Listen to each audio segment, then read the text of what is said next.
Rupnath Brahma civil हस्पिटाला जाहैबाय BTC ओनसोलनि प्रथम हस्पिटालफोरनि गेजेराव मोनसे आरो सिविल हस्पिटाल होननानै बुङोब्ला बेनो बे ओनसोलाव प्रथम गायसनजानाय।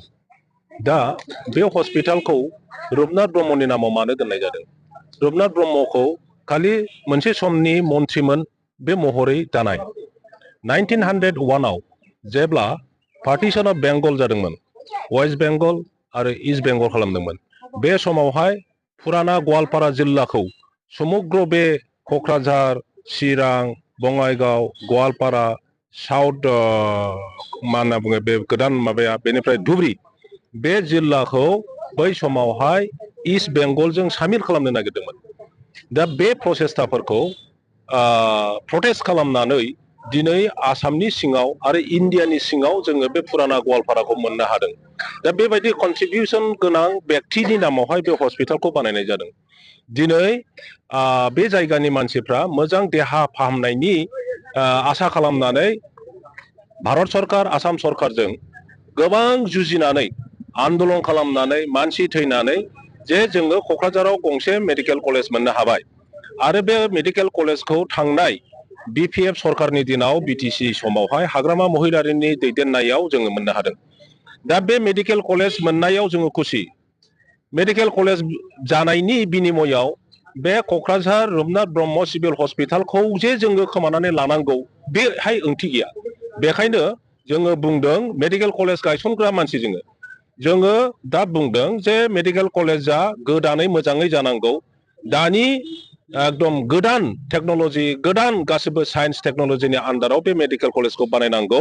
लोगोसे जोंनि बे रुपनाथ ब्रह्म सिभिल हस्पिटाला जेराव दङ बेवहाय थानांगौ। गोबाव सम आरो मेहनतनि दारैहाय बे माबाखौ सिभिल हस्पिटालखौ लासै लासै बानायनानै दिनैनि रुप जोङो होनो हादों। बेवहाय समग्र अपारेशन खालामनो हानाय दिनै फेसिलिटि फैदों। बेवहाय जिखुनु टेस्ट खालामनो हानाय बेमारिफोरखौ बेवहाय फेसिलिटि खालामनाय जादों। गोबां इनफ्रास्ट्राक्चार बेहाय खालामबाय। दा बेखौ चौकिदारनिफ्राय आराम्भ खालामनानै जेसेबां नार्स डक्टरफोर दङ, टेकनिशियानफोर दङ, गासैखौबो मेडिकेल कलेजाव एटाच खालामनायनि दिनै सिद्धान्त जादों। बेवहाय जेसेबां मेसिनारिसफोर दङ, लाइ लथरफोर दङ, एयार कन्डिसननिफ्राय आराम्भ खालामनानै टेबुल सियार गासैबो मेडिकेल कलेजाव लांजोबनायनि बेवहाय सिद्धान्त जादों।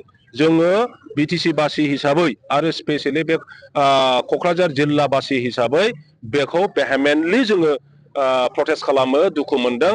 जोङो खुनु खारनावहाय बे सिभिल हस्पिटालखौ उथायनो होनाय नङा। बेखायनो बे आन्दलनखौ खालामबाय थानाय जादों।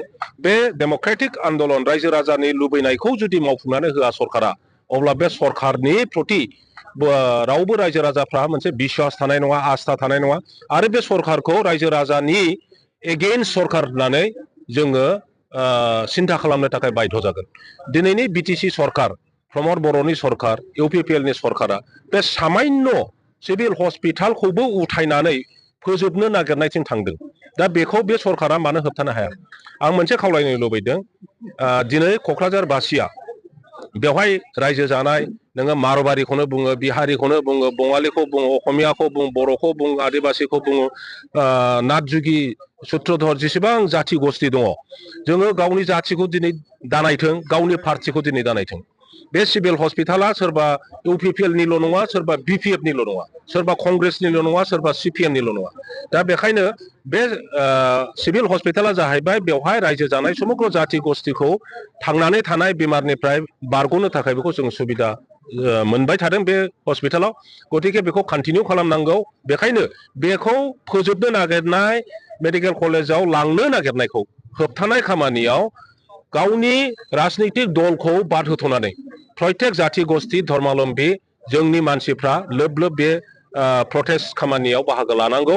आङो खावलायो बाङालि भाइफोरखौ, आङो खावलायो बर' भाइफोरखौ, आं खावलायो असमिया, मारवारि, बिहारि, आदिबासि, नेपालि, जेसेबां जाथि गस्थि दङ, बयबो दिनैनि बे सिभिल हस्पिटाल उथायनो नागिरनाय होबथानाय खामानियाव जेराव बयबो बाहागो लायो।